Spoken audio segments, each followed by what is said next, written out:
আসসালামু আলাইকুম। আমন্ত্রণ চ্যানেল আই সংবাদে, সঙ্গে আছি হৃদয় হোসেন। বিস্তারিত সংবাদের শুরুতেই জানিয়ে দিচ্ছি সুপার ফ্রেশ ফর্টিফাইড সয়াবিন তেল সংবাদ শিরোনামগুলো। সহিংসতায় নিহত পরিবারের সদস্যদের মাঝে প্রধানমন্ত্রীর আর্থিক সহায়তা প্রদান, স্বজন হারানো সান্ত্বনা দেওয়ার ভাষা নেই মন্তব্য। আসলে আপনাদেরকে আমি কি বলে সান্ত্বনা দেব? আমি একটু বলবো যে আমি আপনাদের মতনই একজন বাবা মা ভাই হারানো সেই এতিম। কাজে আপনাদের কষ্ট আমি বুঝি, আমি আছি আপনাদের জন্য, আপনাদের পাশে। সহিংসতায় নিহতের সংখ্যা 147 জন বলে জানালেন স্বরাষ্ট্রমন্ত্রী। কোটা সমন্বয়কদের নিরাপত্তা নিয়ে উদ্বেগের কিছু নেই বললেন ডিবি প্রধান। 7 দিনের মধ্যে কারফিউ তুলে নেওয়ার পরিবেশ সৃষ্টি হবে বলে ব্যবসায়ীদের আশাবাদ, অতীতের মতোই সরকারের পাশে থাকার আশ্বাস।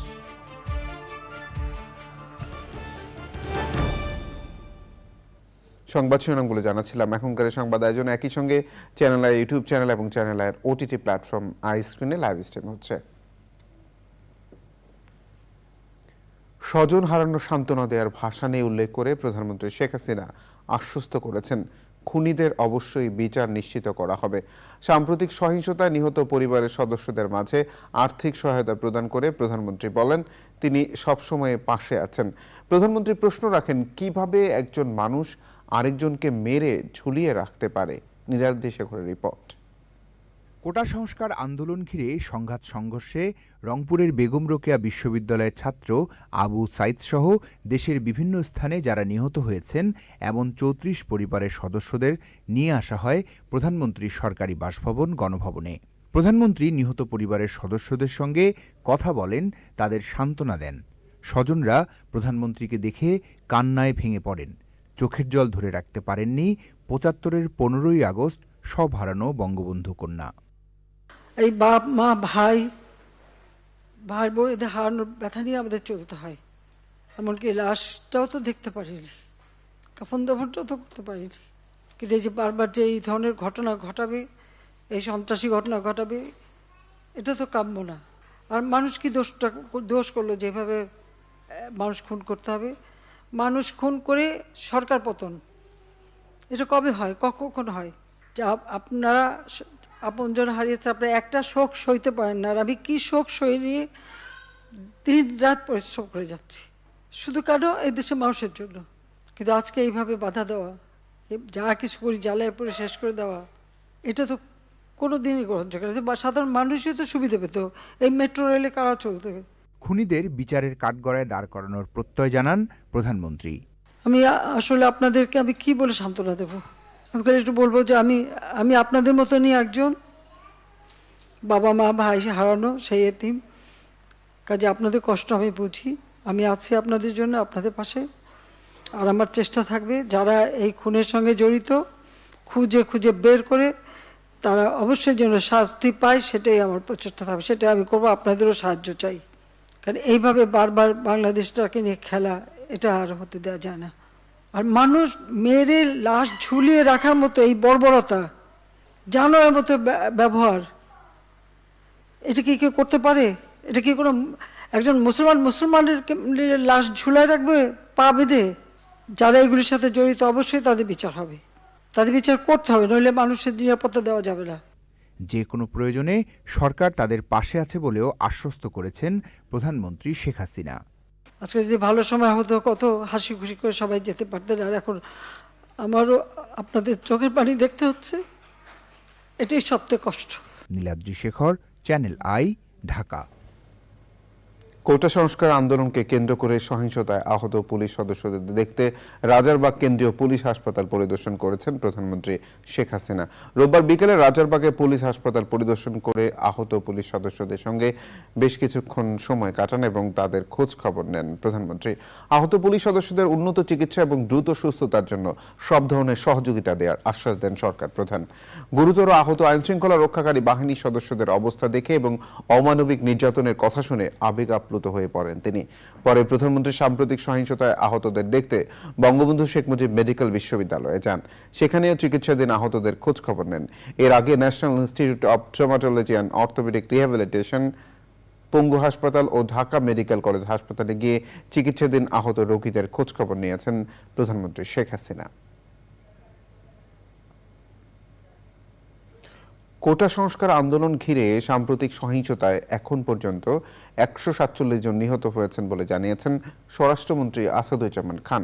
দুপুরে সচিবালয়ে সাংবাদিকদের তিনি বলেন, সহিংসতায় নিহতের সংখ্যা নিয়ে গুজব ছড়িয়ে জনমনে ভীতি ছড়ানোর চেষ্টা হচ্ছে। নাশকতাকারীদের থেকে সবাইকে সতর্ক থাকার আহ্বান জানান তিনি। সাদি মাহমুদের রিপোর্ট। কোটা সংস্কার আন্দোলনকে কেন্দ্র করে দেশজুড়ে হামলা, সংঘর্ষ, সহিংসতা, ভাঙচুর, অগ্নিসংযোগ ও হতাহতের ঘটনা ঘটে। পুড়িয়ে দেওয়া হয় বিভিন্ন রাষ্ট্রীয় অবকাঠামো। শিক্ষার্থীদের আড়ালে মূলত বিএনপি ও জামায়াত শিবির দেশজুড়ে তাণ্ডব চালায় বলে জানান স্বরাষ্ট্রমন্ত্রী। পুলিশ বাধ্য হয়েই গুলি চালিয়েছে বলে উল্লেখ করেন তিনি। সাম্প্রতিক সহিংসতায় এখন পর্যন্ত 147 জন এখন পর্যন্ত আমাদের হিসাবে রয়েছে, তাই তো? হ্যাঁ, মৃত্যুর সংবাদ আমাদের কাছে আছে। এর মধ্যে ছাত্র যারা হত হয়েছেন, এর মধ্যে ছাত্রলীগের ছেলে যথেষ্ট পরিমাণ রয়েছে। এখানে বিভিন্ন শ্রেণী পেশার মানুষ রয়েছে, বিভিন্ন বয়সের মানুষ রয়েছে, বিভিন্ন রাজনৈতিক পরিচয়ের মানুষ রয়েছে। এটা নিয়ে একটা বিভ্রান্তিকর খবর, কখনো বলছে 1000, কখনো বলছে 500, কখনো বলছে। সেই জন্যই আমরা আমাদের কাছে যা হিসাব সেইটা দিলাম। আমরা এখনো অনুসন্ধান করে যাচ্ছি। কোটা সংস্কার আন্দোলনের সমন্বয়কারীদের পুলিশি হেফাজতে নেওয়ার বিষয়ে স্বরাষ্ট্রমন্ত্রী বলেন, ঝুঁকিমুক্ত হলেই তাদের ছেড়ে দেওয়া হবে। তারা নিজেরাই বলতেছিল যে তারা রিস্কে রয়েছে, সেই জন্যই তাদেরকে আমরা নিরাপত্তার জন্যই তাদেরকে নিয়েছি। এবং তাদেরকে জিজ্ঞাসা করা হচ্ছিল যে এই কোন মানে রাজনৈতিক দল কিংবা কারা তোমাদেরকে এই ধরনের প্রচারণা দিয়েছে, যেতে কারণ পরবর্তী যে সহিংস রূপ নিল, এইগুলো আমরা তারাকে জিজ্ঞাসা করেছি। এইগুলোর উত্তরও তারা দিচ্ছে। এখন আমরা তাদেরকে এখনো অ্যারেস্ট করিনি, আমাদের হেফাজতে আছে। আমরা শীঘ্রই চিন্তা করছি যে তাদের যদি এই রিস্কটা মুক্ত হয়ে যায়, তারপরে আমরা ছেড়ে দিয়ে। পরিস্থিতি স্বাভাবিক হওয়ার সাথে সাথে সান্ধ্য আইন তুলে নেওয়ার কথাও বলেন স্বরাষ্ট্রমন্ত্রী। সাদি Mahmud, channel I, Dhaka. DB হেফাজতে থাকা কোটা আন্দোলন সমন্বয়কদের নিরাপত্তা নিয়ে পরিবারের উদ্বিগ্ন হওয়ার কিছু নেই বলে জানিয়েছেন ডিএমপি গোয়েন্দা প্রধান হারুনুর রশিদ। বলেছেন, বাইরে রেখে নিরাপত্তা দিতে পরিবার আবেদন করলে ভেবে দেখবেন তারা। আন্দোলনের সময় কারা তাদের সাথে যোগাযোগ করেছিল তা জানতে মাঝে মাঝে তাদের জিজ্ঞাসাবাদ করা হচ্ছে বলেও জানান ডিবি প্রধান। ইনামুল কবির রূপমের রিপোর্ট। কোটা সংস্কার আন্দোলনকে কেন্দ্র করে সহিংসতা, হামলা, ভাঙচুরের পর অভিযুক্তদের ধরতে অভিযান চালাচ্ছে পুলিশ। অনেকের অভিযোগ, ঢাকা মেট্রোপলিটন এলাকায় কাউকে আটক বা গ্রেপ্তার করলে তা সংশ্লিষ্ট থানায় জানানোর বিধিবিধান মানছে না পুলিশের কোনো ইউনিট। আটক ব্যক্তিদের তাই অবস্থান জানতে থানা, আদালত, এমনকি ডিবি কার্যালয়ের সামনে ভিড় করছেন স্বজনরা। চাকরি করে বেনারসি বললি শাড়ির দোকান থেকে উঠাই নিয়ে এসে থানায় গেলাম, রাইতের তেনে খারাই তুরি কালকে সন্ধ্যা 6:10 দিক সেদিকে নিয়ে আসছে উঠাইয়া। এখানে আইসি কোনো কিছু সন্ধান পাইতেছি না। মিন্টো রোড ডিবি কার্যালয়ের সামনে যখন স্বজনদের ভিড়, তখনই ভেতরে সাংবাদিকদের ব্রিফ করেন ডিএমপির গোয়েন্দা প্রধান। আমরা এখনো পরিবারের পক্ষ থেকে কোনো আবেদন পাই নাই। যেখানে যাক তার তো সিকিউরিটি দরকার, নিরাপত্তার স্বার্থে তাদেরকে আমরা এনেছি এবং আমরা তাদেরকে ওই আন্দোলন সম্পর্কে টুকটাক জিজ্ঞাসাবাদ করছি। তাদের সেফটি সিকিউরিটির কথা চিন্তা করে আমি তার পরিবারের কাছে অনুরোধ করব, মানে দুশ্চিন্তা করার মতো কিছু নেই। মেট্রো রেল স্টেশনে ভাঙচুর ও আগুন দেওয়ার ঘটনায় কেন্দ্রীয় যুগ্ম সম্পাদক আবু হান্নান তালুকদার সহ জাতীয়তাবাদী ছাত্রদলের 4 জনকে গ্রেপ্তারের তথ্য জানানো হয় প্রেস ব্রিফিংয়ে।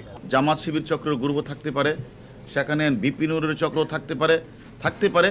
আমরা কিন্তু বিপিনুরকেও নিয়ে আসছি রিমান্ডে, আমরা তারেককেও নিয়ে আসছি, আমরা একে সবাইকে নিয়ে আসবো। মেট্রো রেলে আগুন দেওয়ার ঘটনায় আরও যারা জড়িত তাদের গ্রেপ্তারে মাঠে নেমেছে ডিবির সাইবার দক্ষিণ বিভাগ। Enamul Kabir Rupam, channel I, Dhaka. আগামী 7 দিনের মধ্যে কারফিউ পুরোপুরি তুলে দেওয়া যাবে বলে আশাবাদী প্রধানমন্ত্রীর উপদেষ্টা সালমান এফ রহমান। ব্যবসায়ী নেতাদের সাথে বৈঠক শেষে তিনি বলেন, এখন সবচেয়ে গুরুত্বপূর্ণ হলো সবকিছু স্বাভাবিক করা। ধীরে ধীরে কারফিউ শিথিলের সময় বাড়ানো হচ্ছে। ব্যবসায়ীরা সরকারের সাথে আছে, কাজেই সরকারও ব্যবসায়ীদের পাশে থাকবে বলে আশ্বস্ত করেন তিনি। রিজভি নওয়াজের রিপোর্ট।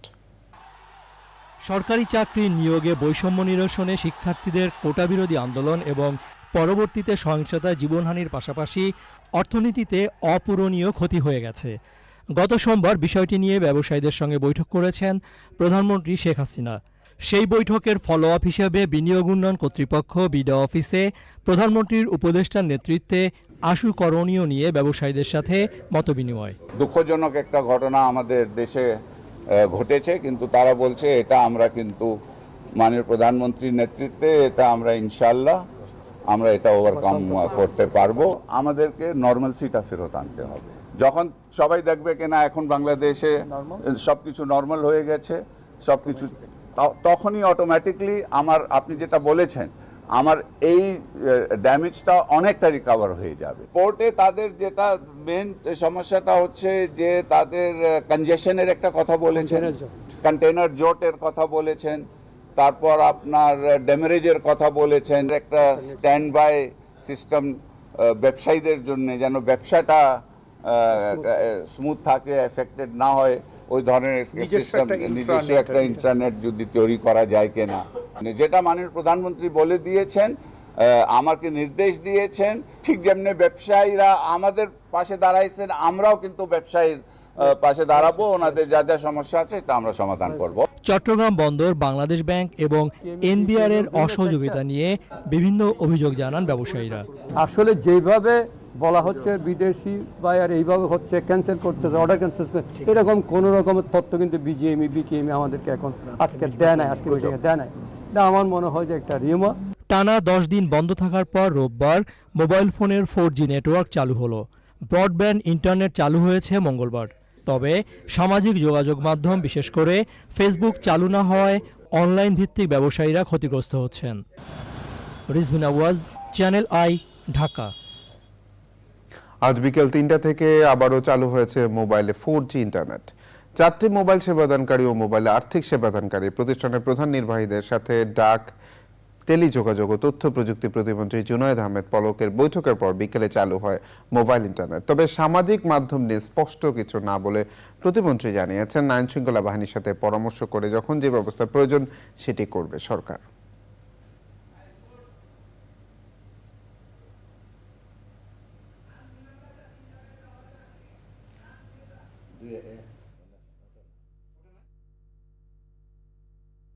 একান্ন বছরে পদার্পণ করেছে ঢাকা থিয়েটার। 1973 সালে মৌলিক নাটক মঞ্চায়নের মধ্য দিয়ে বাংলা নাটকের মুক্তি স্লোগানে যাত্রা করেছিল দেশের অন্যতম সেরা নাট্যদলটি। ঢাকা থিয়েটারের পরিচালক নাসির উদ্দিন ইউসুফ বলেছেন, শত প্রতিকূলতা পেরিয়ে মৌলবাদ ও সাম্প্রদায়িকতার বিরুদ্ধে তাদের সামাজিক ও সাংস্কৃতিক সংগ্রাম অব্যাহত থাকবে। রিয়াজ ইসলামের রিপোর্ট। 1971 সালের মহান মুক্তিযুদ্ধ ফেরত কয়েকজন তরুণ মিলে 1973 সালের 29 জুলাই প্রতিষ্ঠা করেছিলেন ঢাকা থিয়েটার। সময়ের হাত ধরে এটি এখন দেশের অন্যতম প্রধান নাট্যদল। দেশের বাইরেও নাটক মঞ্চায়ন করে প্রশংসা কুড়িয়েছে ঢাকা থিয়েটার। অনেক তারকা অভিনেতা, নির্দেশক উপহার দিয়েছে ঢাকা থিয়েটার, যাদের হাত ধরে দেশের সংস্কৃতি চর্চা বিকশিত হয়েছে। ঢাকা থিয়েটার নিয়ে স্মৃতিচারণ করেন এর পুরোধা ব্যক্তিত্ব নাসির উদ্দিন ইউসুফ। আমরা যারা প্রতিষ্ঠা করেছিলাম দলটা, ধরো সেলিম আল দিন, রাইসুল ইসলাম আসাদ, পীযূষ বন্দ্যোপাধ্যায়, আল মনসুর, হাবিবুল হাসান, তারপরে প্রিসিলা পারভিন প্রথমে অভিনয় করেছিল, তারপরে বাসন্তী গোমেজ, সুজা আহমেদ, সালাউদ্দিন জাকি, শফিকুর রহমান, মোকাররম হোসেন, লিনু বিল্লাহ, দিনু বিল্লাহ, এরা সবাই। সেলিমের সে অসাধারণ লেখা এবং জামিলের সময় সুন্দর সেট ডিজাইন, আমার নির্দেশনা, কিন্তু সবার অভিনয় সব মিলে কীর্তনকলা ঢাকা এবং পরবর্তীতে কলকাতায় ব্যাপক সারা জায়গায়। দেশের সার্বিক পরিস্থিতির কারণে জন্মদিনের বেশ কিছু অনুষ্ঠান স্থগিত করেছে নাট্যদলটি। এই ঢাকা থিয়েটারের 50 বছর আজকে পূর্তি হচ্ছে, আমরা কোনো অনুষ্ঠান করতে পারছি না। আমাদের 18ই আগস্ট সেলিম আল দিনের 75 বছর হবে। আমরা প্রস্তুতি নিয়েছিলাম 6টি নাটক করে আমরা বড় আকারে আয়োজন করব, কিন্তু সেটিও সম্ভব না। 6টি নাটক করার জন্য যে 3 মাসের মতো মহড়া দরকার ছিল, তার মধ্যে 1.5 মাস করার পরে দেশে ভয়াবহ গোলযোগ শুরু হলো। দেশের বর্তমান পরিস্থিতিতে আমরা খুবই দুঃখের সাথে জানাচ্ছি যে আমাদের কোনো কিছু করাই সম্ভব হচ্ছে না। তরুণ প্রজন্মকে মুক্তিযুদ্ধের চেতনায় নাট্যচর্চার পরামর্শ দেন তিনি। রিয়াজ ইসলাম, চ্যানেল আই, ঢাকা। এবার নিটল টাটা আন্তর্জাতিক সংবাদ।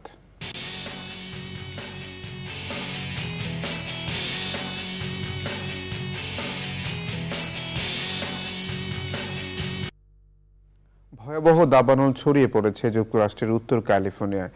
প্রতি ঘন্টায় 20 বর্গ কিলোমিটার এলাকা পুড়ে ছাই হয়ে যাচ্ছে। রাজ্যের ফায়ার এজেন্সি জানিয়েছে প্রায় 2500 অগ্নি নির্বাপক কর্মী আগুন নিয়ন্ত্রণে কাজ করছেন। বাতাসের তীব্রতার কারণে আগুন নিয়ন্ত্রণ করা সম্ভব হচ্ছে না। ক্যালিফোর্নিয়া গভর্নর গ্যাভিন নিউসম আগুনের কারণে বাট ও তেহামা কাউন্টিতে জরুরি অবস্থা ঘোষণা করেছেন। বাট কাউন্টির এলিগেটর হোলের কাছে একটি গলিতে জ্বলন্ত গাড়ির মাধ্যমে আগুন লাগানো হয়েছে সন্দেহে বৃহস্পতিবার 42 বছর বয়সী এক ব্যক্তিকে গ্রেফতার করেছে পুলিশ। এবার আইস্ক্রিন সাংস্কৃতিক সংবাদ।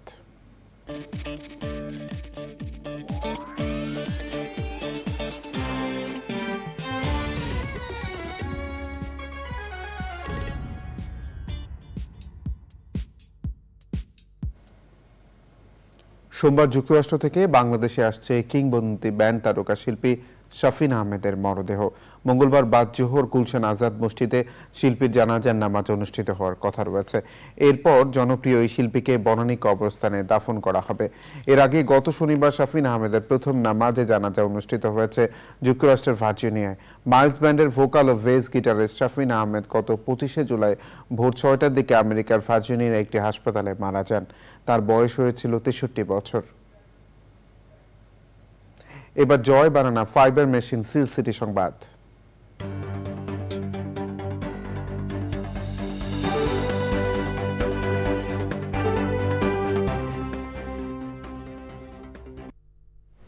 কোটা সংস্কার আন্দোলন চলাকালীন সময়ে সহিংসতায় রাজশাহী বিশ্ববিদ্যালয়ের 4 কোটি টাকার ক্ষয়ক্ষতি হয়েছে বলে জানিয়েছেন বিশ্ববিদ্যালয়ের উপাচার্য গোলাম সাব্বির সাত্তার। দুপুরে চ্যানেল আইকে দেয়া একান্ত সাক্ষাৎকারে তিনি একথা জানান। উপাচার্য বলেন, সহিংসতার ঘটনায় 10টি হলের 158টি কক্ষে তাণ্ডব চালানো হয়। এতে প্রায় 4 কোটি টাকার বেশি ক্ষতি হয়েছে বলে প্রাথমিক তদন্তে উঠে এসেছে। ক্ষয়ক্ষতির সঠিক তথ্য নিরূপণে আবাসিক হলে ভাঙচুর ও অগ্নিসংযোগের ঘটনা তদন্তে 5 সদস্যের কমিটি গঠন করা হয়েছে বলেও জানিয়েছেন তিনি। 9টি হলের 158টি কক্ষ ভাঙচুর হয়েছে, সামনে আগুনে পুড়েছে। এখন পর্যন্ত আনুমানিক 4 কোটি প্লাস। সোশ্যাল সায়েন্সের ডিন মহোদয়কে আহ্বায়ক করে আমরা 5 সদস্য কমিটি করেছি এবং তাদেরকে টার্মস অফ রেফারেন্সে বলে দেওয়া হয়েছে যে এটার কারণটা কি, ক্ষয়ক্ষতির পরিমাণ কি এবং আগামীতে বিশ্ববিদ্যালয় খোলার জন্য যে সকল সুপারিশমালা আছে সেই সুপারিশমালা দিতে, এবং তাদেরকে 8 সপ্তাহ সময় দেওয়া হয়েছে। এবার কৃষি সংবাদ।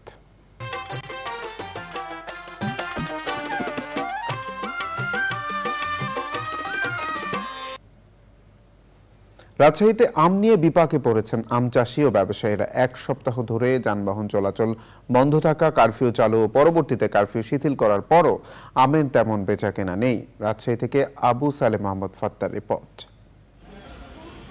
চলমান পরিস্থিতির উন্নতি হলেও উন্নতি হয়নি রাজশাহীর আমের বাজারে। চরম দুর্দিন যাচ্ছে তাদের। প্রথমে কোটা আন্দোলনের কারণে যান চলাচল বন্ধ, তারপর কারফিউ শিথিল হলেও ফিরেনি আমের বেচাকেনা। নাগাল নিম্নে 2.5 লাখ টাকার মালের ভিতরে 1 লাখ টাকাই লস। এই বছরে খুব কষ্টতেই আছে। হঠাৎ করে ব্যবসা ভালো, আমের দাম বাড়তি, কিন্তু ভালো কথা ব্যবসা হচ্ছিল, হতে হতে হঠাৎ করে মনে করে যে এই যে সিনসিনারি গেলা হলো, এগুলাতে তো ধরেন কাঁচামাল আলাদের যারা আম ব্যবসায়িক তাদের তো প্রচুর বাগানেও ক্ষতি, দোকানেও ক্ষতি। অত শর্ট টাইমের মধ্যে কাঁচামালের ব্যবসা করা সম্ভব না। আর কাঁচামালের ব্যবসা তো টাইম মতো আমাদের ক্ষেত্রে মানে ওই টাইমের মধ্যে বন্ধ করতে হয়, যে আমাদের অনেক ক্ষতি হয়েছে। বর্তমানে বাজারে ও গাছে আম্রপালি, বাড়িফোর, ফজলি সহ বিভিন্ন ধরনের আম রয়েছে। আমের ফলন কম হলেও ফজলি ও আশিনা আম ছাড়া অনেক বাগানে আম্রপালি ও বাড়িফোর আম পেকে ঝরে যাচ্ছে। রাজশাহী মহানগরীর Sahebbazar, Dhaka bus stand, Salbagan, Lakshmipur, court station বাজার সহ বিভিন্ন স্থানে আমের আড়ত ও ফলের দোকানে আমের মজুদ থাকলেও তেমন বেচা কেনা নেই। কারফিউর কারণে আম পচে নষ্ট হয়ে কম দামে বিক্রি করতে হয়, অনেক লস হয়েছে। ব্যবসার অবস্থা খুবই খারাপ, মানে বেচা কিনা তো নাই, মানুষজন বেরোতে পারছে না, ভালো ভদ্র মানুষ মান সম্মানের ভয়ে বেরোতে পারছে না, দোকানদারে সব হায় হতাশ করছে, আমলে বসে আছে। বাজারে আম্রপালি আম 130 টাকা, ফজলি আম 120 টাকা ও বাড়িফোর 100 টাকা কেজি দরে বিক্রি হচ্ছে। কারফিউ শিথিল থাকায় সীমিত আকারে গাড়ি চলাচল করায় আম কিনে কেউ কেউ জেলার বাইরে পাঠাচ্ছেন, তবে তা তুলনামূলকভাবে অনেক কম। Abu Salamat Fatta, channel I, Rajshahi. এবার প্রকৃতি সংবাদ।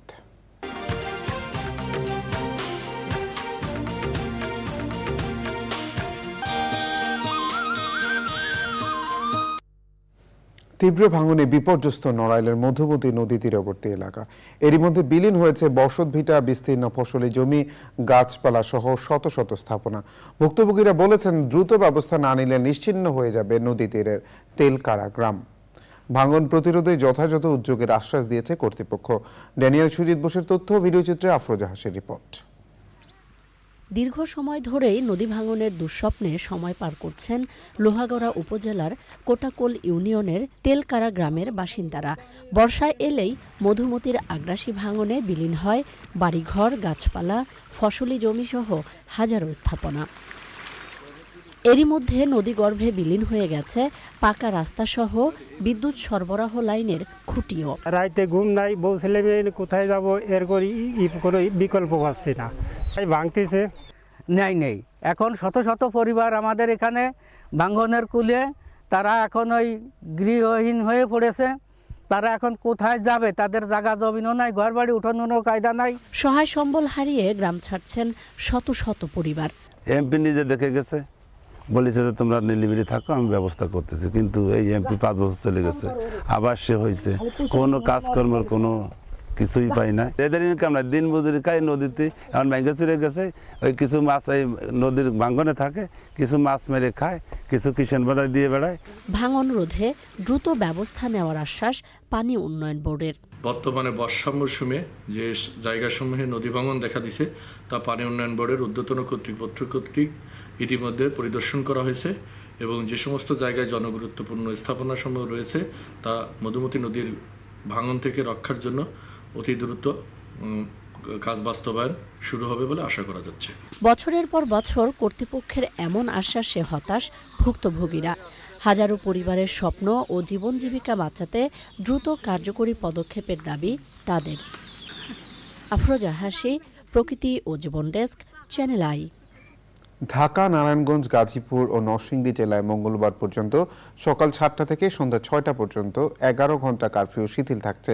কারফিউ শিথিলের সময় বাড়ায় সকাল থেকে রাজধানীর সড়কে যানবাহনের চলাচলের চাপ, যানজটও বিভিন্ন পয়েন্টে। মঙ্গলবার পর্যন্ত অফিসের সময়সূচি সকাল 9টা থেকে বিকেল 3টা পর্যন্ত। ব্যাংক খোলা থাকছে সকাল 10টা থেকে বিকেল 3:30টা পর্যন্ত।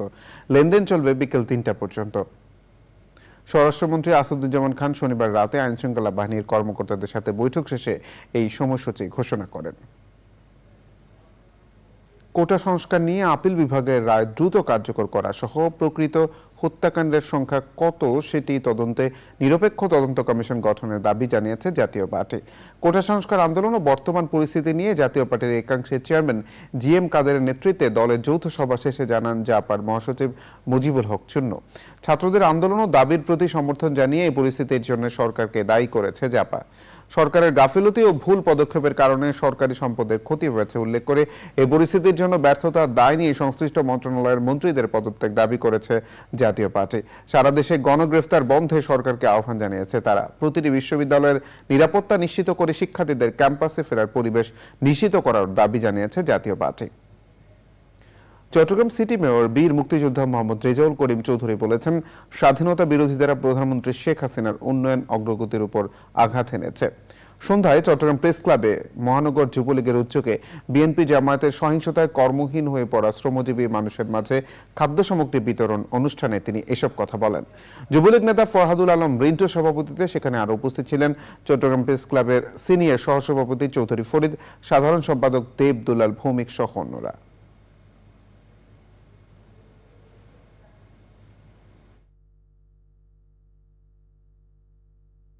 নরসিংদীতে জেলা কারাগার পরিদর্শন করেছেন স্বরাষ্ট্র মন্ত্রণালয়ের 6 সদস্যের তদন্ত কমিটি।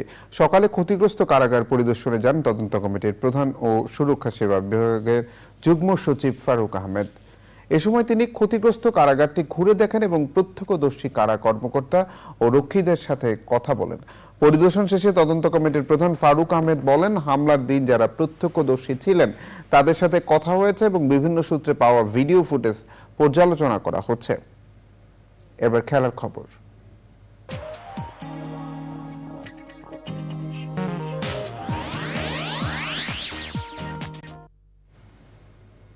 ভারতকে 8 উইকেটে হারিয়ে প্রথমবারের মতো নারী টি-20 এশিয়া কাপে চ্যাম্পিয়ন স্বাগতিক শ্রীলঙ্কা। ডাম্বুলায় নবম আসরের ফাইনালের রেকর্ড 7 বারের চ্যাম্পিয়ন ভারতের দেয়া 166 রানের টার্গেটে খেলতে নেমে অধিনায়ক চামারি এবং সামারা বিক্রমার 2 হাফ সেঞ্চুরিতে 8 বল হাতে রেখে জয় পায় লঙ্কানরা। এর আগে টস জিতে ব্যাট করতে নেমে স্বাগতিক মেয়েদের নিয়ন্ত্রিত বোলিংয়ে 6 উইকেটে 165 রান তোলে defending champion Bharat. Opener Shefali 16 রানে ফিরলেও 60 রানের ইনিংস খেলেন ওপেনার স্মৃতি মান্ধানা। ক্যাপ্টেন হারমানপ্রীত থামেন 11 রানে, আর রিচি ঘোষের ব্যাট থেকে আসে 30 রান। জবাবে মাত্র 1 রানে লঙ্কান ওপেনার ভীষ্মী গুণরত্নকে ফিরিয়ে উল্লাসে মাতে ভারতীয়রা। তবে সেই উচ্ছ্বাসে জল ঢেলে দেয় অধিনায়ক চামারি আতাপাত্তু এবং হার্ষিতা সামারা বিক্রমার মারকুটে ব্যাটিং। তাদের 2 অর্ধশতকে জয় বঞ্চিত থাকে দক্ষিণ এশিয়ার জায়ান্টরা। টুর্নামেন্টে সেরা ওপেনার জামারি 61 রানে থামলেও দিলহারিকে নিয়ে 73 রানে জুটি করে ম্যাচ শেষ করে আসেন সামারা বিক্রমা। দিলহারি 30 এবং 69 রানে অপরাজিত থাকেন ম্যাচ সেরা হওয়া সামারা বিক্রমা। 2 উইকেটে 167 রান তোলে আসরের অপরাজিত চ্যাম্পিয়ন শ্রীলঙ্কা নারী ক্রিকেট দল। সংবাদ শেষ করব সবশেষে সুপার ফ্রেশ ফর্টিফাইড সয়াবিন তেল। সংবাদ শিরোনামগুলো জানিয়ে দিচ্ছি আরো একবার। সহিংসতায় নিহত পরিবারের সদস্যদের মাঝে প্রধানমন্ত্রীর আর্থিক সহায়তা প্রদান, স্বজন হারানোর সান্ত্বনা দেওয়ার ভাষা নেই মন্তব্য। আসলে আপনাদেরকে আমি কি বলে সান্ত্বনা দেব? আমি একটু বলবো যে আমি আপনাদের মতনই একজন, বাবা মা ভাই হারানো সেই এতিম। কাজে আপনাদের কষ্ট আমি বুঝি, আমি আছি আপনাদের জন্য, আপনাদের পাশে। সহিংসতায় নিহতের সংখ্যা 147 জন বলে জানালেন স্বরাষ্ট্রমন্ত্রী। কোটা সমন্বয়কদের নিরাপত্তা নিয়ে উদ্বেগের কিছু নেই বললেন ডিবি প্রধান। 7 দিনের মধ্যে কারফিউ তুলে নেওয়ার পরিবেশ সৃষ্টি হবে বলে ব্যবসায়ীদের আশাবাদ। অতীতের মতোই সরকারের পাশে থাকার আশ্বাস।